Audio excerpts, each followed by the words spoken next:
Ayo latihan untuk menghadapi tekanan. Karena tidak mungkin hidup itu tanpa tekanan.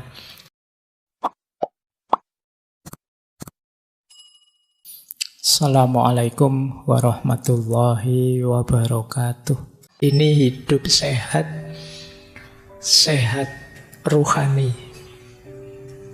Jadi batin kita, mental yang sehat itu yang seperti apa? Perhatikan nanti ini bahan muhasabah kita semua ya, introspeksi kita. Jadi mental sehat itu setidaknya cirinya 5. Nanti kita lebih detail lagi. Jadi hidup sehat itu hidup yang punya meaning, punya makna dan sadar tujuan. Teman-teman harus bisa jawab kalau ditanya tujuan hidupmu apa. Tujuan hidup ini tidak sama persis dengan cita-cita. Kalau cita-cita itu yang dimaksud pekerjaan atau karir. Jadi tujuan hidup itu mirip kalau dulu teman-teman kecil waktu ditanya ingin jadi apa besok, terus tidak tahu jawabannya apa kan, terus teman-teman bilang ingin berguna bagi nusa, bangsa, agama, orang tua, tetangga-tetangga kan itu. Nah, ini namanya jenis tujuan hidup. Nah, harus punya ini dan harus punya meaning. Punya meaning itu teman-teman bisa jawab mengapa saya ada. Itu berarti teman-teman punya makna tentang hidup ini. Ini ciri pertama. Kalau belum punya, ayo diupayakan. Tidak usah panik juga, tidak usah stres ya. Ayo pelan-pelan. Yang kedua, mental sehat, batin sehat itu punya value. Ada nilai-nilai yang ingin kita tegakkan, yang jadi sandaran hidup kita. Jadi hidup kita kan yang muda-muda kadang-kadang senang, saya ingin bebas saja Pak, tidak mau diatur, tidak mau ada apa-apa, pokoknya bebas sebebas-bebasnya, malah capek. Justru hidup nyaman itu kalau kita sadar nilai, ada yang diperjuangkan, ada yang disandari. Itu namanya value. Orang sebebas apapun sebenarnya secara tidak sadar juga punya value-nya sendiri. Tidak ada orang yang bisa sama sekali bebas, sama sekali lepas. Paling tidak dia sedang menegakkan satu value namanya nilai kebebasan. Jadi tidak ada orang yang tidak terikat oleh apapun. Setiap orang terikat oleh nilai yang dia anggap baik, yang dia anggap benar, yang dia anggap berharga. Itu kedua. Orang yang tidak punya nilai, tidak menghargai tatanan, tidak menghargai standar-standar hidup, dia akan sulit untuk berkembang. Yang ketiga, transenden. Transenden ini maksudnya kita sadar bahwa hidup ini ada sesuatu yang lebih besar, lebih tinggi, yang melampaui diri kita dan mempengaruhi kita. Kita kalau sendirian tanpa yang lebih tinggi itu, kita itu lemah, banyak kekurangan-kekurangan. Tapi ada yang lebih kuasa, lebih tinggi, melampaui kita, yang membawa pengaruh pada hidup kita. Ini dimensi transenden namanya. Ya kalau yang beragama biasanya ditegaskan itu ya Tuhan. Tapi mungkin ada orang lain yang dianggap melampaui dirinya itu mungkin bisa nilai tertentu, bisa wawasan tertentu dan lain sebagainya. Nanti ada penjelasan panjang tentang transendensi. Kemudian hidup dengan batin sehat itu adalah connecting. Kesadaran bahwa kita ini tidak sendirian. Saya tidak ada artinya apa-apa tanpa kalian. Kalian butuh teman kalian, dan seterusnya. Jadi kita ini saling nyambung. Jangan dikira kalau saya sedih terus yang sedih hanya saya. Bisa saja temanmu lihat kamu sedih, ikut sedih. Ini punya teman kok merengut saja, akhirnya kita ikut merengut. Gitu loh. Kalau punya teman ceria, kamu kan ikut ceria. Ini kesadaran keterhubungan. Begitu buka medsos isinya orang gegeran debat, nah, kan kita ikut panas. Jadi padahal kemarin-kemarin kita bilang saya tidak ikut-ikutan kampanye-kampanyean, silahkan saja. Tapi begitu baca postingan-postingan ikut panas kita. Kenapa begitu? Kita itu terhubung, jangan lupa. Jadi ada aspek connecting. Jadi kalau ingin baik, ya ayo baik bareng-bareng. Kalau ada yang rusak, ya bisa nular dan akhirnya kita bisa rusak bareng-bareng. Maka penting masing-masing kita sadar bahwa kita ini terhubung. Jangan kamu bilang, Allah ngapain sih kamu ikut campur rusak-rusak aku sendiri, kalau tidak mau ya minggir saja. Ya memang rusak-rusakmu sendiri tapi merusak ya keterhubungan di antara kita. Karena kamu rusak, ya pengaruh rusakmu bisa masuk padaku. Karena kamu tiap hari misuh-misuh, ya mulutku ya gatel pengen misuh balik akhirnya. Kenapa? Kita ini connecting, terhubung. Nah, maka carilah koneksi yang baik. Jangan cari koneksi yang toksik. Nah, itu bahasamu hari ini kan itu, toxic relationship. Oke, ya istilahmu sendiri loh hari ini. Nah, yang terakhir becoming. Hidup nyaman, ideal, itu ya yang kita tambah baik, tambah baik. Jangan ada yang merasa sudah baik. Yang merasa sudah baik alamat tidak bisa tambah baik lagi, wong sudah. Jadi kita itu ya sebut saja lumayan baik, tapi masih bisa lebih baik lagi. Ada banyak hal dari diri kita yang bisa diperbaiki lagi. Untuk membangun pride, kebanggaan diri, ayo membuat diri kita lebih baik lagi. Meskipun kecil. Dan ayo kita sadari ini. Kemungkinan teman-teman yang merasa kecewa dengan dirinya, merasa hancur hidupnya, itu tidak melihat dirinya yang bisa tambah baik lagi, entah dalam hal apa. Meskipun hanya kecil, ayo kita akui itu, bahwa saya sudah lebih baik kok Pak. Meskipun sangat kecil, tidak apa-apa. Itu menumbuhkan pride-mu pada dirimu. Pak, saya kalau tahun lalu sholatnya bolong-bolong Pak. Alhamdulillah sekarang masih bolong tapi tinggal sedikit bolongnya. Nah itu kan lumayan, ada yang lebih baik. Pak, kemarin saya sholat subuh mesti telat Pak, jam 7 baru bangun. Alhamdulillah sekarang jam setengah 7 sudah bangun. Loh itu kan tambah baik, lumayan. Akui saja kamu lebih baik, tidak apa-apa. Menumbuhkan pride, kebanggaan pada dirimu. Meskipun sedikit, saya lebih baik sekarang. Nah, kalau gagal di satu aspek, cari di aspek yang lain, yang di situ kalian tumbuh lebih baik. Ini untuk menghindarkan dari rasa putus asa, rasa frustasi bahwa kamu itu tidak ada baiknya, kamu itu gagal semua, kamu itu hidupmu hancur, dan ada yang baik yang kamu lupakan. Nah itu becoming. Jadi ayo teman-teman, ada 5 aspek hidup sehat secara batin, secara spiritual, yang penting kita perhatikan apakah kita sudah sehat dalam 5 aspek ini. Jadi yang pertama makna, meaning, yang kedua values, yang ketiga transcendent, yang keempat connecting, dan yang kelima becoming. Saya lanjutkan. Nah sekarang kita bahas dulu ya tentang kesehatan mental. Saya tidak tahu kalian ada di mana. Ini kurvanya jungkel ke bawah. Yang paling sehat ya tentu saja level no distress, kita normal. Tapi jarang ada orang yang total normal sehat, tidak ono stres belas.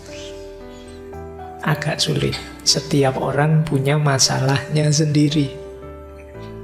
Paling tidak kalian adalah di level kedua, yaitu mental distress. Ada tekanan, ada masalah, tapi masih bisa kita atasi. Nah, jadi ini yang kedua. Semoga kita paling tidak ada di sini lah ya. Jangan ada di yang ketiga. Kalau di yang ketiga ini agak sedang sebutannya. Kalau tadi ringan, ada gangguan mental yang signifikan. Nanti ada banyak cirinya. Kalau ini, yo kalian harus hati-hati. Semoga bisa diatasi. Karena kalau tidak bisa diatasi, jatuhnya di yang paling bawah. Gangguan mental, mental illness. Nanti kita sebut ciri-cirinya ya. Tapi ini untuk parameter saja. Kalau sudah sakit mental itu yo, yang memutuskan tetap dokter ya, psikiater, yang ahli di bidangnya. Makanya kalian nggak usah ngarani temenmu, wah edan kamu sekarang itu, enggak lah. Yo ke dokter lah dulu, enggak apa-apa. Ya mungkin gangguan tadi masih terganggu karena ada masalah. Mungkin stres kecil-kecilan, enggak masalah. Toh nanti lama-lama bisa diatasi sendiri. Mungkin ketika gangguan itu menyerang kamu, yo stres beneran. Tapi yo lama-lama bisa ngatasi. Jadi itu paling di level 3. Jadi yo pas diputus kemarin yo nggak bisa tidur yo, tapi yo sekarang sudah bisa Pak. Nggak lama kok Pak, paling seminggu selesai. Nah itu berarti kamu di yang ketiga. Tapi kok terus-terusan kamu stres terus yo, kamu bisa masuk ke yang keempat. Kalau ini sudah perlu bantuan psikolog, psikiater. Oke, yo minta diantar temennya ke, ya ndak apa-apa. Jadi ini kalian perhatikan dulu ya kesehatan mentalmu. Nah, cirinya mental sehat ini secara umum. Kalau tadi kan ranahnya, kalau ini ciri konkretnya. Yang pertama, emosinya seimbang. Emosi seimbang itu bukan tidak bisa marah, stabil, terus tidak begitu. Ya kadang marah tapi bisa ngatasi, kadang kecewa tapi bisa ngatasi. Kadang dikit-dikit ada putus asanya, tapi yuk bangkit lagi. Ini namanya seimbang. Orang hebat itu bukan yang tidak bisa marah sama sekali, tapi yuk kadang-kadang marah, tapi terus dia bisa mengatasinya sendiri. Nah ini namanya seimbang.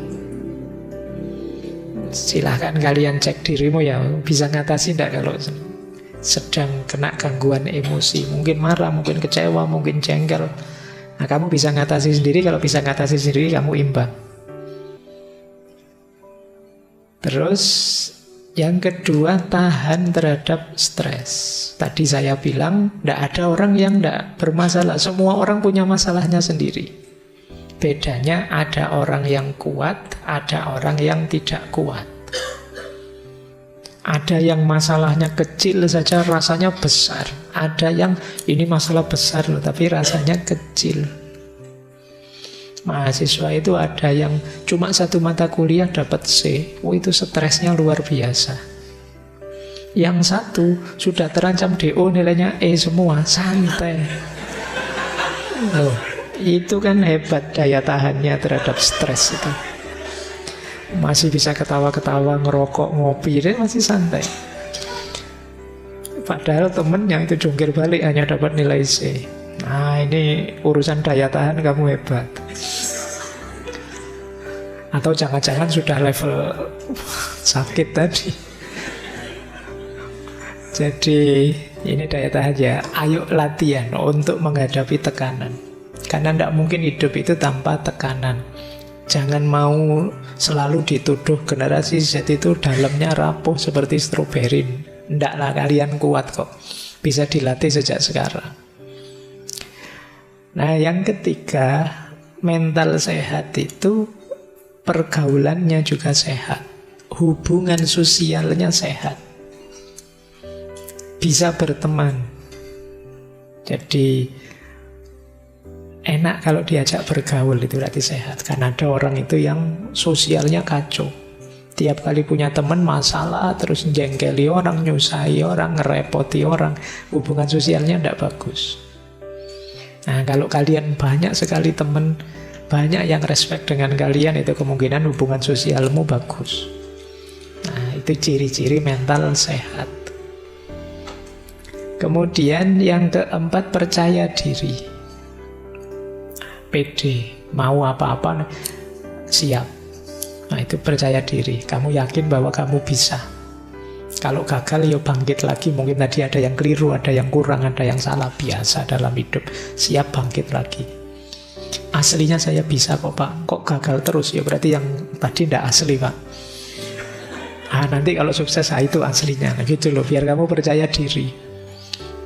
Jadi wong manusia itu makhluk potensi. Kamu bisa jadi apa saja sejauh kamu mau dan siap untuk belajar. Maka percaya dirilah. Yang kelima, mentalmu sehat kalau kamu mampu mengambil keputusan sendiri. Banyak yang kalau mau ngambil keputusan bingung. Tanya temen ini, tanya temen itu. Akhirnya bingung sendiri. Terus dipikir lagi, kok belum mantap ya, tanya lagi. Sudah apa yang istikharah bolak-balik, sudah buka Al-Quran. Kan ada itu, saya dulu pernah dikasih petunjuk begitu. Dibuka Al-Quran baris ke-7, tentang apa? Ya itu jawabannya kan gitu. Wes bolak-balik begitu, kok beda-beda terus ayatnya Pak, bingung saya Pak. Terus tanya teman, masih bingung. Itu sebenarnya urusannya kemampuanmu memantapkan hati. Biasanya ya karena kamunya sendiri tidak stabil. Temanmu ngasih saran, ini loh bagus, jangan-jangan nanti begitu, tidak jadi. Kalau ini lumayan sih, tapi ada efeknya itu terus ini, jadi kamu bingung sendiri. Kamu pengen keputusan yang tidak ada efeknya, ya tidak ada. Jadi tidak mampu mengambil keputusan. Itu nanti sering jadi masalah. Ayo latihan memantapkan diri, memantapkan hati, percaya diri. Kalau menurutmu itu baik, ambil saja, putuskan, jalani. Ada efek, ada kurangnya, ada gagalnya, biasa dalam hidup. Jadi karena kebingungan itu jauh lebih menyiksa dibandingkan kamu sudah ngambil keputusan ternyata ada efeknya. Ya nanti efeknya dinetralisir. Yang keenam, fleksibel. Fleksibel itu bisa menyikapi perubahan situasi. Ya dulu punya prinsip begini, tapi sekarang situasinya berubah. Kalau masih berprinsip begini, tidak mungkin bisa. Apalagi situasi tidak harus selalu kondisi kita, bisa saja situasi sekeliling. Tiba-tiba ada pandemi misalnya, ya mungkin rencana-rencanamu gagal semua. Itu kalau tidak fleksibel, kamu akan stres berat. Segala situasi mungkin terjadi. Sudah berharap ditandatangani sama dosennya, begitu ketemu diacak-acak lagi. Wah itu kan, lama lagi ini. Ya enggak apa-apa, pokoknya kamu harus siap menghadapi situasi apapun. Itu namanya fleksibel. Sudah semangat mau ngaji, tengah jalan hujan itu ya enggak usah mengeluh, biasa ya, kadang hujan, kadang enggak hujan, itu kan biasa. Tinggal kamu atur gimana menyikapinya, kan itu saja. Kalau kita tidak fleksibel, ya kita akan pontang-panting. Karena hidup ini dinamis, berubah-ubah. Harapan tidak selalu sesuai dengan kenyataan. Kalau kita tidak fleksibel, sulit. Tidak apa-apa, kadang-kadang orang nyebut kita mencela, tadi bilang apa, sekarang bilang apa. Loh, situasinya memang berubah. Tadi memang tak ajak nongkrong makan es misalnya, tapi hutan terus dingin kayak gini, ya gantilah ngopi saja. Kenapa? Situasinya berubah. Kalau tetap beli es nanti pilek kamu. Ini namanya fleksibel, lihat situasi. Menandakan mentalmu sehat. Jangan sekali es krim ya tetap es krim, tidak begitu. Ya kalau memang situasinya tidak mendukung, ya bisa diubah, menyesuaikan dengan situasi. Ya banyak lah pilihan-pilihan hidupmu kan. Dulu mungkin kamu zaman SMA janji sama temanmu, nanti ya siapa tahu kita jodoh misalnya. Situasinya berubah, ternyata di kampus banyak yang lebih. Nah, iya, wong yo belum nikah yo. Nah itu kamu harus paham situasi daripada kamu stres sendiri. Ada mahasiswa itu sebelum kuliah, pokoknya Pak, saya hanya kuliah saja, tidak mau macam-macam. Ternyata kuliah dapat semester 2, semester 3 tidak jadi kuliah saja, tiduran saja akhirnya. Kalau ditanya, Mas kemarin katanya kuliah saja, menyesuaikan situasi Pak. Saya fleksibel Pak.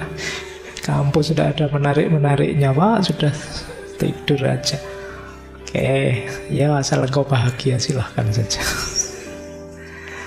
Kemudian mental sehat itu puas dengan hidupmu. Cirinya gampang lah, orang puas itu apa? Bersyukur. Tidak banyak mengeluh. Berarti kamu puas, mentalmu sehat. Kalau masih banyak sekali keluhan-keluhan, yuk kita cari titik-titik di mana kita bisa bersyukur. Dan yang ke-8, mandiri. Kita bisa hidup tanpa tergantung banyak hal di luar diri kita. Kita bisa memenuhi kebutuhan kita sendiri, menjalankan keinginan kita sendiri. Semakin kita mandiri, semakin kita kuat. Mental kita sehat. Ayo ya, ini mumpung akhir tahun ya, sejauh mana kamu sehat, coba cek 8 parameter ini. Di titik mana kamu masih lemah, di titik mana sudah kuat. Ini jadi ukuran. Kalau banyak yang lemah, ya tidak harus putus asa, diperkuat.